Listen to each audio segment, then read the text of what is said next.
तो थर्मामीटर में जिस धातु का प्रयोग करते हैं उस धातु का नाम मरकरी है, पारा है।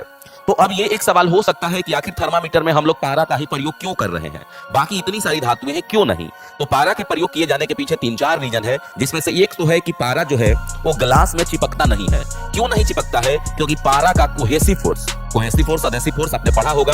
कोहेसिव फोर्स का मतलब हुआ कि सेम मॉलिक्यूल्स के बीच में काम करने वाला अट्रैक्शन फोर्स।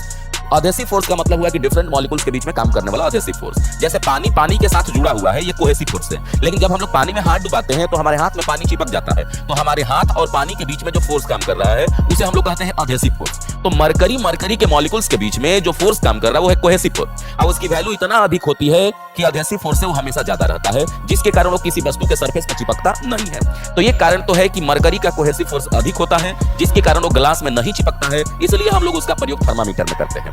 दूसरा रीजन ये है कि एक बात आपको शायद पता होगी, आपने पढ़ा होगा, स्पेसिफिक हीट, जिसे हम लोग कहते हैं विशिष्ट उष्मा, कि किसी वस्तु के 1 डिग्री तापमान को बढ़ाने के लिए जितना उष्मा की आवश्यकता होती है उस उष्मा को हम लोग कहते हैं स्पेसिफिक हीट, विशिष्ट उष्मा कहते हैं। तो ये मरकरी का सबसे कम है, यानी मरकरी की विशिष्ट उष्मा सबसे कम होती है, जिसके कारण थोड़ा सा भी तापमान आगे पीछे ऊपर नीचे होता है तो तुरंत उसमें डिटेक्ट कर लिया जाता है। चौथा कारण यह है कि मरकरी जो है ओपेक होता है, यानी अपारदर्शी होता है। और जो नेक्स्ट कारण है कि मरकरी चमकता भी है, ताकि उस ग्लास में आसानी से हम लोग देख सकें। ट्रांसपेरेंट रहता तो ग्लास के आर पार हम लोग आसानी से देख सकते, तो मरकरी दिखता नहीं। मरकरी चमकता है जिसके कारण आसानी से देख सकते हैं। तो ये कुछ कारण है जिसके कारण मरकरी का प्रयोग हम लोग थर्मामीटर में करते हैं।